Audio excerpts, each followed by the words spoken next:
I'm going to tell you about Gage and her roommate, and you're not going to like it because it's ugly and stupid and real, and it happened over something as dumb as dirty dishes.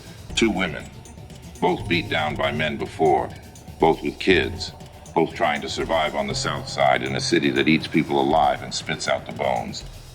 Gage offers her place. Come stay with me, she says. I got room.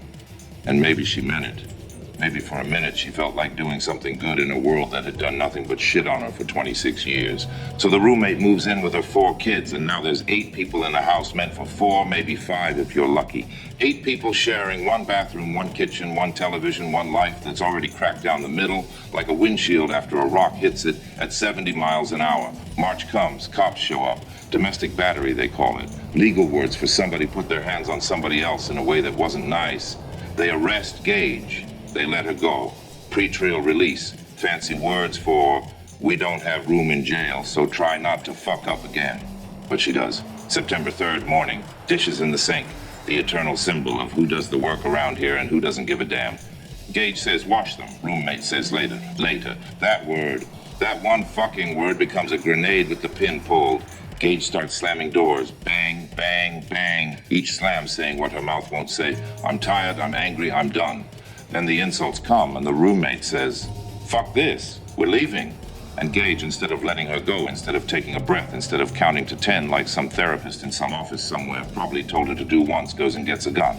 A gun. For dishes. She points it. She threatens. Cousin tries to stop it, but you can't stop a freight train with your bare hands. Bang. Different kind of bang this time. Bullet in the stomach, blood on the floor, kid watching. And then, and this is the part that kills me, Gage walks her kids to the school bus. Calm, collected, like she'd just made breakfast instead of making a corpse. Except the roommate lived, barely, but lived. Kid tells the bus driver, Mommy shot someone, 3 words that break the whole thing open. Hospital, surgery, cops, jail, lawyers. Prosecutor says she's a monster who shot someone over dishes. Defense says, no, the roommate had a gun too, it was self-defense. Gun's gone though. Disappeared, like my first wife's sense of humor. Nobody can find it, and now we're supposed to figure out who's telling the truth when everybody's covered in lies and blood and trauma that goes back years. Here's what I know. 2 women who survived men couldn't survive each other. 2 women who knew what it felt like to be hit, to be scared, to be small, turned around and did the same damn thing to each other. The cycle doesn't break, it just finds new victims. And the kids, Jesus Christ, the kids, 6 of them watching, learning that this is what adults do when they're angry. You slam doors, you yell, you shoot. And somewhere a therapist who probably makes $60 an hour will try to undo what took 5 minutes to destroy. Good fucking luck with that. Gage sits in jail now waiting for trial. And maybe she thinks about those dishes and whether they were worth it. And maybe she doesn't think at all because thinking about it would mean admitting that she became exactly what she was running from.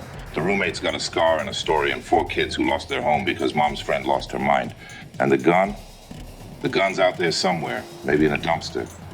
Maybe in the lake, maybe under a porch.